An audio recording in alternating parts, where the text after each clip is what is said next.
សម្រាប់បងប្អូនឬក៏អតិថិជនដែលចាប់អារម្មណ៍ឬក៏តន្ទឹងរង់ចាំ stock បាទ OX 6X ឥឡូវចូល stock វិញហើយបាទនេះជាប្រភេទពណ៌ខ្មៅ Export Panasonic ខ្មៅចេះ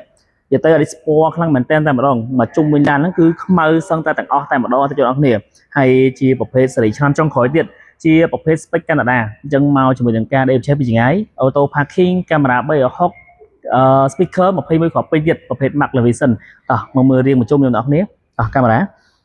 ជាងនេះភ្លើងស្អាតបាទខ្មៅទាំងអស់ហ្មងហើយជាមួយនឹងយ៉ាន់បាទ21អ៊ីងជាមួយនឹងអារីមនេះខ្មៅគ្រើមម៉ែតបាទហើយមកជាមួយនឹងដុំប្រាំងប្រភេទ Brembo អានេះ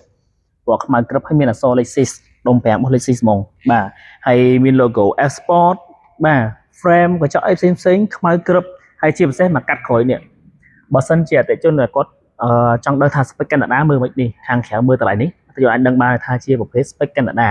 មកជាមួយនឹងប្រភេទកញ្ចក់ private glass នេះវាខ្មៅស្រាប់ហើយដូចខ្ញុំជម្រាបជូនចឹង spec កាណាដាគឺវា full option មានកង់សកួរមានឃ្លីសជើង ដេបឆេះពីចង្អាយ auto parking កាមេរ៉ា360ក៏មានដែរតោះទៅមើលខាងក្រោយខ្ញុំបន្តិចចឹងខាងក្រោយគេរចនាប័ទ្មមកស្អាតសេរីឆ្នាំចុងក្រោយបាទមកជាមួយនឹង headline មកឆ្នូនចេះអានេះសស្អាតបាទហើយមានអក្សរ Lexus មើលមកគឺផលិតភាពខ្លាំងមែនតើ OX 6X Direct 4 ជាប្រភេទប៉ុង2ប៉ុន្តែមានអគ្គិសនីជួយដល់កង់ទាំង4វាខុសពី OX 350ដែលអត់មានអគ្គិសនីជួយដល់កង់ទេប៉ុន្តែប៉ុង2ដូចគ្នាចឹងនេះវាបើគិតទៅវាខ្លាំងជាងស្ទុះជាងបាទតោះទៅមើលខាងក្រោយយើងបន្តិចខាងក្រោយជាប្រភេទស្បែកពូកបាទខ្មៅលាយ cherry មកជាមួយនឹងមុខងារក្តៅត្រជាក់ក៏មានហើយជាពិសេសកៅអីនេះអូតូម៉ាទិកទៀតណាបាទនេះអូតូម៉ាទិកអត់ទីនដៃអញ្ចឹងសេរីចុងក្រោយទំនើបខ្លាំងមែនតើតោះទៅមើលផ្នែកខាងមុខម្ដងបាទសម្រាប់ផ្នែកខាងមុខវិញដូចខ្ញុំជម្រាបជូនចឹងទៅអ្នកនរស្បែកពូកខ្មៅលាយ cherry មាន Max Division 21គ្រាប់ head up display បាទកាមេរ៉ា360 memory seat auto parking បើក turbo